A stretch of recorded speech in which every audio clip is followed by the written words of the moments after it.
Operation غضب للحق جاری، 331 افغان اہلکار ہلاک۔ پاک فضائیہ کے حملے میں افغان فوج کا ہیڈ کوارٹرز تباہ۔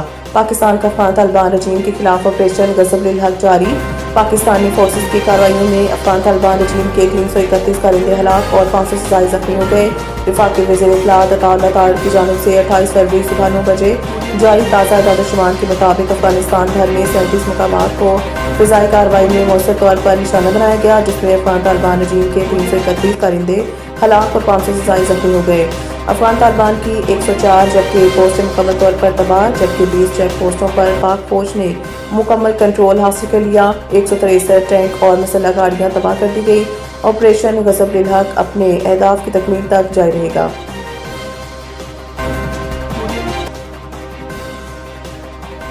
وزیر دفاع خواجہ آصف نے افغان طالبان کے وزیر داخلہ سراج الدین حقانی کو مخاطب کرتے ہوئے کہا ہے کہ ہمارے دشمن کو بے شک اپنے گھر بسائیں، لیکن ان کے ساتھ مل کر ہمارے ساتھ دشمن کا کردار نہ ادا کریں۔ وزیر دفاع خواجہ آصف نے سراج الدین حقانی کو کہا ہے کہ آپ ہمارے مہمان رہے، آپ کے خاندانوں کی دہائیوں تک مہمانداری کی، سوویت یونین کے خلاف ہم نے مل کے جنگ لڑی، آپ کا اور ہمارا ایک ہی ہدف تھا اور یہ ہدف آپ کو اور ہمیں امریکہ نے دیا تھا۔ خواجہ آصف بولے 9/11 کے بعد ہم پر امریکہ کا الزام رہا کہ ہم حقانی نیٹ ورک کے صورتکار ہیں۔ خواجہ آصف نے سراج الدین حقانی سے کہا ہے کہ ہم پر آپ کی صورتکاری کا الزام سچ تھا یا جھوٹ، آپ ہی دنیا کو بتا دیں۔ خواجہ آصف نے کہا ہے کہ ہم آپ کی آپس کی لڑائی ختم کراتے رہے، مکہ میں صلح کراتے رہے، لیکن صلح کیا ملا؟ خواجہ آصف نے کہا ہے کہ آپ نے ہمارے کافروں کو پناہ دی، آپ ہمارے گلی محلوں کو خون سے رنگین کرنے والوں کے حلیف بنے۔ کابل میں آپ سے ملاقات ہوئی، درخواست کی دشمنوں کے حلیف نہ بنے، اناٹ نہ کریں۔ آپ نے رقم مانگی، ہم وہ بھی دینے کو تیار تھے، مگر ضمانت کوئی نہیں تھی۔ وزیراعظم کا GHQ کا دورہ، اسکریل خان نے افغانستان کی صورتحال پر بریفنگ دی۔ وزیر اعظم محمد شہباز شریف نے جنرل ہیڈ کوارٹرز کا دورہ کیا، جہاں اس کی قیادت نے پاک افغان جھڑپوں پر بریفنگ دی۔ نجی نیوز کے مطابق وزیر اعظم کابینہ اراکین کے ہمراہ GHQ پہنچے، جہاں اس کی قیادت نے افغانستان کی صورتحال پر بریفنگ دی۔ وزیر اعظم نے کہا کہ فتنہ خارج اور افغان طالبان رجیم کے گٹھ جوڑ اور شرپسند کارروائیوں کے لیے زیرو ٹالرنس اپنائی جائے۔ افغان طالبان رجیم اور فتنہ خارج کی پاکستان کے خلاف کارروائیاں ناقابل قبول ہیں۔ 10 ارب روپے ہرجانہ کیس میں بانی PTI کی نظرثانی کی درخواست سماعت کے لیے مقرر کر لی گئی۔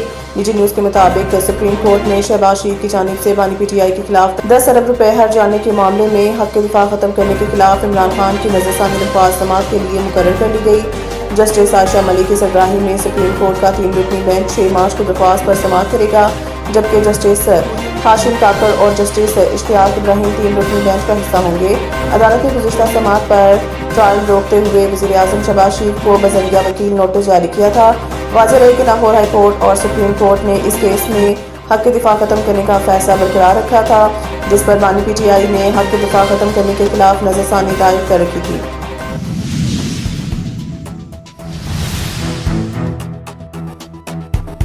گل پلازہ کمیشن کے روبرو ریسکیو ڈبل 1 ڈبل 2 نے بھی بد انتظامی کے الزامات پر شرح پر آمدگی ظاہر کر دی۔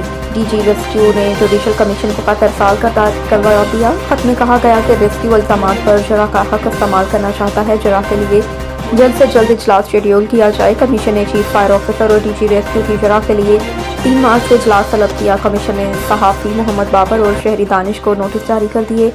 کمیشن کی جانب سے سوال نامے کے جوابات جمع نہ کروانے پر تشویش کا اظہار۔ کمیشن نے چیف فائر آفیسر، صدر گل پلازہ ایسوسی ایشن Tanveer pasta, DG SBCA، police surgeon کو نوٹس جاری کر دیے۔ کمیشن نے DIG، traffic general manager SSP GC، صدر کراچی چیمبر اور میونسپل کمشنر کے MC کو بھی نوٹس جاری کر دیے۔ نوٹس میں کہا کہ کمیشن کے جاری سوال نامے کے جوابات اور مطلوبہ ریکارڈ آج تک پیش کیا جانا تھا۔ کمیشن کو واجبات اور ریکارڈ تاحال فراہم نہیں کیا گیا۔ جواب جمع نہ کروانے کی صورت میں کمیشن قانون کے مطابق کارروائی کا حق رکھتا ہے۔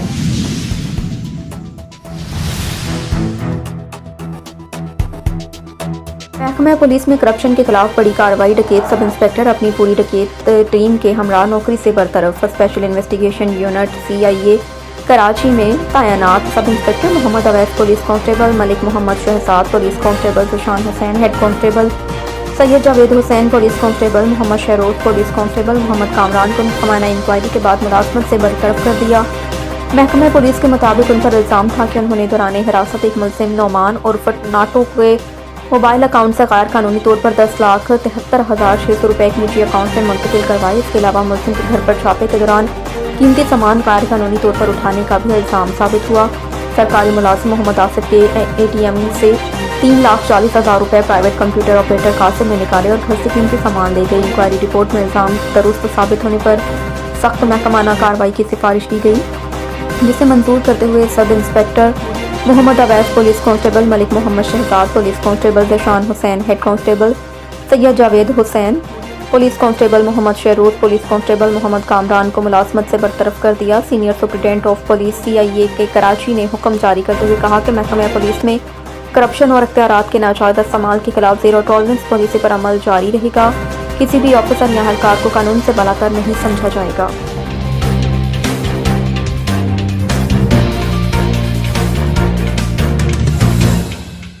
ہائی کورٹ آئینی بینچ نے بھٹائی کالونی کورنگی میں رفائی پلاٹ پر غیر قانونی تعمیرات گرانے کا حکم دے دیا۔ سماعت کے موقع پر کنٹونمنٹ بورڈ کورنگی کے وکیل عدالت میں پیش ہوئے۔ عدالت نے آئندہ سماعت پر ریکارڈ کے ساتھ جواب جمع کروانے کی ہدایت کی۔ کہا کہ اگر غیر قانونی تعمیرات ہو رہی ہیں تو گرا دی جائیں۔ وکیل کنٹونمنٹ بورڈ کورنگی نے بتایا کہ ہمیں کیس کی فائل نہیں ملی، فائل کی زمین پر تعمیرات کی جا رہی ہے۔ عدالت نے وکیل درخواست گزار سے استفسار کیا کہ آپ کو کیسے پتہ چلا کہ یہ پلاٹ رفاہی ہے؟ وکیل درخواست گزار نے کہا کہ یہ ریکارڈ تو حکام جمع کروائیں گے۔ وکیل بلڈر نے بتایا کہ درخواست گزار نے جو تصاویر دی وہ میرے پلاٹ کی ہیں، میرا پلاٹ لیس ہے، پارک سے باہر ہے۔ عدالت نے استفسار کیا کہ کیا آپ کو کوئی نوٹس ہوا؟ وکیل بلڈر نے بتایا کہ ہمیں کوئی نوٹس نہیں ہوا، لیکن ہم درخواست میں فریق بننا چاہتے ہیں۔ عدالت نے دفتر میں درخواست جمع کرانے کی ہدایت کی۔ عدالت نے درخواست کی سماعت 6 اپریل تک ملتوی کر دی۔ ہائی کورٹ آئینی بینچ نے محکمہ صحت کے آفیسر پر کروڑوں روپے کی ٹرانزیکشن کے الزام میں نامزد محکمہ صحت سندھ کے آفیسر محمد عارف کی نیب انکوائری کے خلاف دائر درخواست مسترد کر دی۔ عدالت نے نیب کو انکوائری جاری رکھنے کا حکم دیا۔ عدالت نے کہا کہ معاملہ تاحال ابتدائی انکوائری مرحلے میں ہے، اس مرحلے پر عدالتی مداخلت مناسب نہیں، یہ طے کرنا کہ مبینہ رقم 50 کروڑ روپے سے زائد ہے یا نہیں۔ عدالت نے کہا کہ مکمل تفتیش کے بعد یہ ممکن ہوگا۔ درخواست گزار نے بتایا کہ نیب نے ان کے اور ان کے اہل خانہ کے بینک اکاؤنٹس کی بنیاد پر انکوائری شروع کی۔ مشکوک ٹرانزیکشنز کی مالیت تقریباً 12 کروڑ 20 لاکھ روپے بتائی گئی۔ قانون میں حالیہ ترامیم کے بعد نیب کو انکوائری کا اختیار نہیں۔ نیب صرف ان مقدمات کی تحقیقات کر سکتی ہے جن کی رقم 50 کروڑ روپے سے زائد ہو۔ اس انکوائری میں رقم مقررہ حد سے کم ہے، اس لیے نیب کو اختیار حاصل نہیں۔ بعض اکاؤنٹس غلط طور پر ان سے منسوخ کیے گئے۔ نیب نے انکشاف کیا کہ اسٹیٹ بینک سے موصول ہونے والی مشکوک ٹرانزیکشن رپورٹ کے بعد انکوائری شروع کی گئی۔ مالیاتی فورینسک تجزیے میں تقریباً 1 کروڑ روپے کے لین دین اور سرمایہ کاری اثاثوں کا انکشاف ہوا۔ تقریباً 7 کروڑ روپے کی نقد رقم جمع کروائی گئی، جس کی مکمل وضاحت فراہم نہیں کی گئی۔ سرکاری ہسپتالوں کو سامان فراہم کرنے والی کمپنیوں سے مالی لین دین سامنے آیا ہے۔ رپورٹ کر رہے تھے محمد اقبال، بیورو چیف۔